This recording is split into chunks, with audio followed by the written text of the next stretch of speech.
Ngunit sa sumunod na segundo, tinanggap ni Damashad ang hamon. Bigla itong lumitaw sa harap mismo ng mukha ng ating bida, hawak ang napakalaking long sword. Napakabilis ng kanyang paggalaw na ni hindi man lang kumurap ang ating bida, isang iglap lang at naroon na ito. Sa gulat, nagmadali siyang umiwas gamit ang isang boat carry, pero kahit gamit ang dalawang espada, hindi pa rin niya tuluyang napigilan ang atake. Kung hindi siya nakailag, siguradong naputol siya sa dalawa. Ngunit ang tinamaan ng atake ay hindi ang ating bida mismo, kundi ang kanyang blood drone. Sinamantala niya ang sandaling iyon, at habang nakatuon ang atensyon ni Damashad sa kanyang drone, ginamit niya ang bilis nito upang lumitaw sa likuran ng kalaban. Mula sa likod, mabilis siyang sumugod at ginamit ang meteor strike upang umatake. Ang pag-atakeng iyon ay sobrang bilis at makapangyarihan, ngunit kahit hindi siya nakatingin, nagawa pa rin ng master na iwasan ito. Naglabas ng notification ang ating bida. Ang pag-atake ng Pat-Ago laban sa Damashad ay walang epekto. Kahit saan ka magtago, mararamdaman niya ang iyong presensya. Naisip ng ating bida, kahit nasubukan kong lumusab ng palihim, walang silbi ito. Habang nasa ere pa rin siya, ginamit niya ang isang mabilis na whirlwind slash. Ngunit sa isang iglap, pinaikot ni Damashad ang kanyang napakalaking espada at pinutol ang kanyang atake sa kalagitnaan.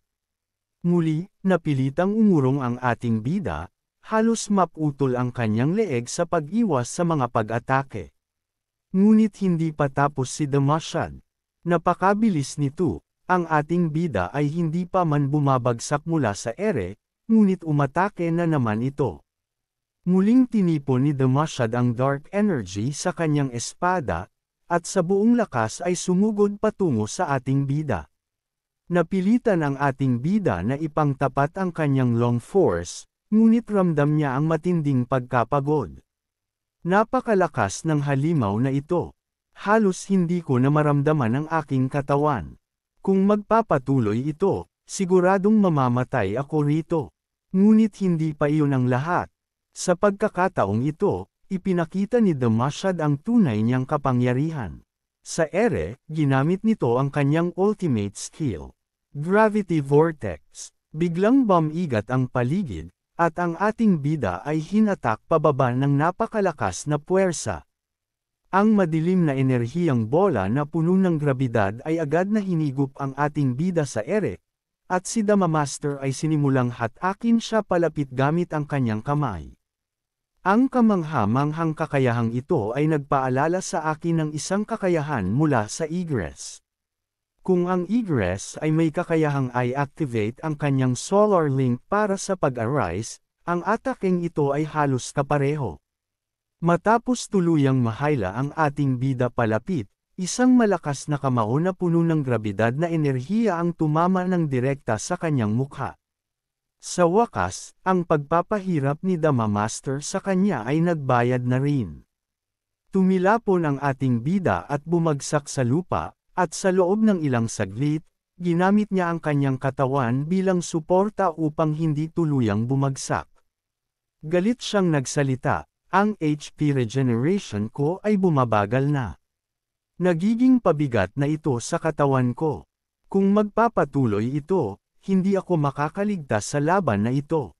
Ang dahilan ng kanyang regeneration ay dahil mayroon siyang skill card na nagpapahintulot sa kanya na muling buuin ang kanyang HP, ngunit nagdulot din ito ng panghihina sa kanyang katawan. Sa mga sandaling iyon, kailangan niya ng parehong lakas at kakayahang magpagaling, kung hindi, tiyak na kamatayan ang kanyang haharapin. Habang saglit siyang nawala ng atensyon, napansin niyang nawala muli si Damamaster. Sa isang iglap, lumitaw ito sa kanyang harapan gamit ang teleportation, at ang plano nito ay putulin ang kanyang ulo gamit ang espada. Mabilis ang pag-atake ni Damamaster, ngunit sa huling sandali, napansin ito ng ating bida at naiwasan ang suntok. Kahit si Damamaster ay tila nagulat. Hindi ito tumigil at agad na inulit ang kanyang mababanggas na pag-atake, Patuloy na iwinawasiwas ang kanyang espada sa serye ng malalakas at delikadong palo. Hirap ang ating bida sa pag-iwas sa sunod-sunod na atake, kaya't ang pagkontra ay lalong naging mahirap para sa kanya. Nagsimula siyang umatras upang makalayo, ngunit muli na namang ginamit ni Dama Master ang kanyang kasanayang Gravity Vortex. Sa pagkakataong ito, ang Gravity Vortex ay mas malaki at mas nakakatakot kaysa dati.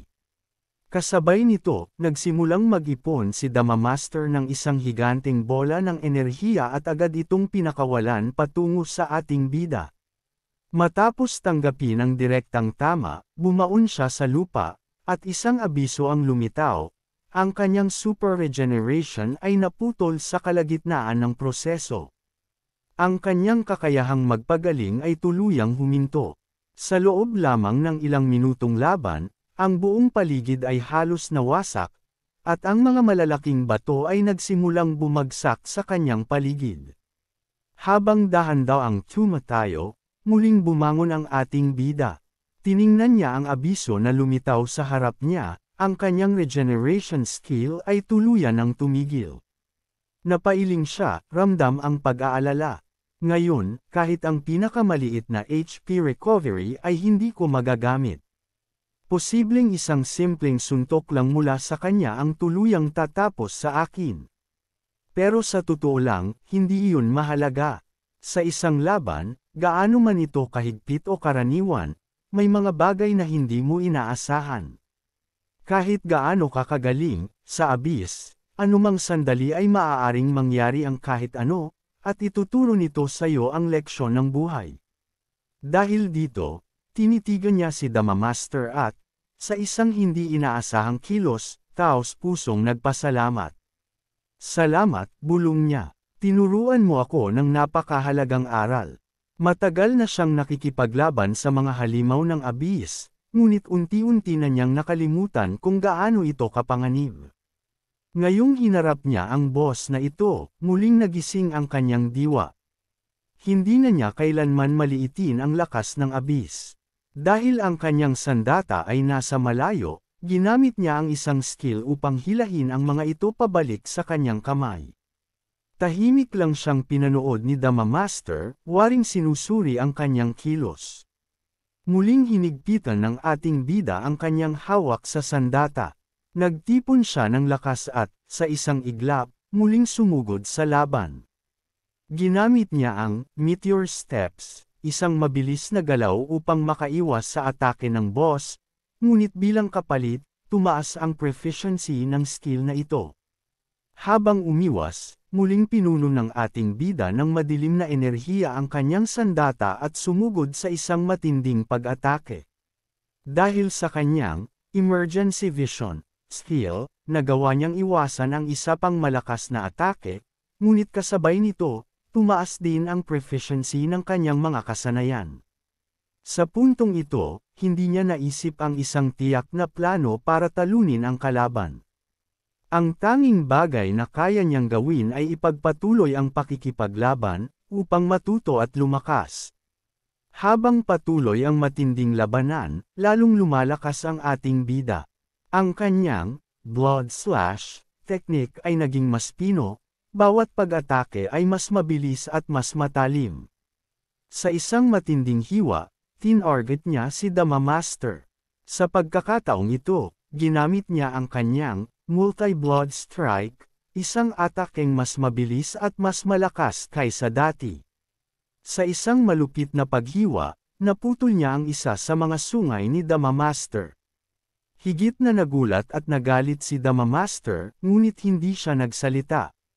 Gayunpaman, kitang-kita sa kanyang mukha ang matinding galit at pagkabigla. Paano nangyari ito? Tiyak na iyon ang iniisip niya. Ang taong hindi man lang makaiwas sa kanyang mga atake kanina, ngayon ay nagawang putulin ang isa sa kanyang mga sungay. Sa loob ng ilang segundo, pinaikot ni Dama Master ang kanyang long sword at mabilis na umatake sa ating bida. Agad itong iniwasan ng ating bida, tumalon siya sa ere, ngunit hindi nagpatumpik tampak si Dama Master, sumunod agad ang isa pang pag-atake.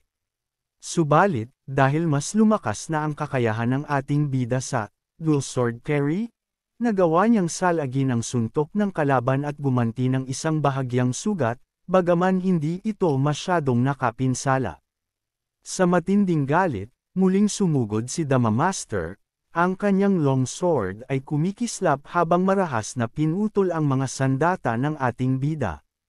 Sa isang iglap, parehong nabasag ang kanyang dalawang espada. Agad siyang umatras upang makalayo, kitang-kita sa kanyang mga mata ang seryosong sitwasyon. Ang boss na ito ay nagawang sirain kahit ang kanyang legendary grade swords nang walang kahirap-hirap.